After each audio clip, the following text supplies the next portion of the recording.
গতকাল সারা বিশ্ব ঘৃণা প্রকাশ করেছে, মানবতার বিরুদ্ধে বাংলাদেশও ঘৃণা প্রকাশ করেছে। একটা জিনিস আমাকে এখানে বলতেই হবে, এই বিক্ষোভ মিছিল, প্রতিবাদ মিছিলের মধ্যেও কিছু দুষ্কৃতকারী কিছু ব্যবসা প্রতিষ্ঠানে তথাকথিত অভিযোগের নামে আক্রমণ করেছে এবং লুটপাট করেছে।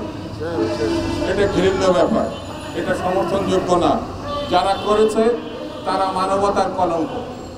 তারা জাতিগতভাবে আমাদের যে গৌরব, আমাদের যে অহংকার করার মতো মুক্তিযুদ্ধ, আমাদের মানবতার সপক্ষে যে প্রতিবাদ, সেটাকে তারা কলঙ্কিত করেছে। আগামীতে এদের বিরুদ্ধে এই লুটপাটকারী, এই দখলদার, তাদের বিরুদ্ধে আমাদের সজাগ থাকতে হবে, ঐক্যবদ্ধ থাকতে হবে। বন্ধুরা, কালকে বাংলাদেশ সহ সারা বিশ্ব, মুসলিম বিশ্ব বলবো না, সারা বিশ্ব এই ঘৃণ্য প্রচেষ্টার বিরুদ্ধে দাঁড়িয়েছে।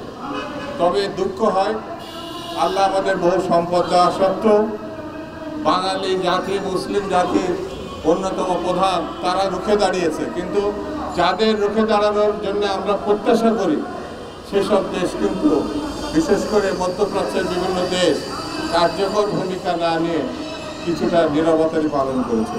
আমার মনে হয় এটা পরিহার করে সারা বিশ্বের সঙ্গে ইসলামী জাতির অতীতের যে লড়াইয়ের ইতিহাস, সেটাকে ধারণ করে এই মানবতার সপক্ষে আমাদের দাঁড়াতে হবে।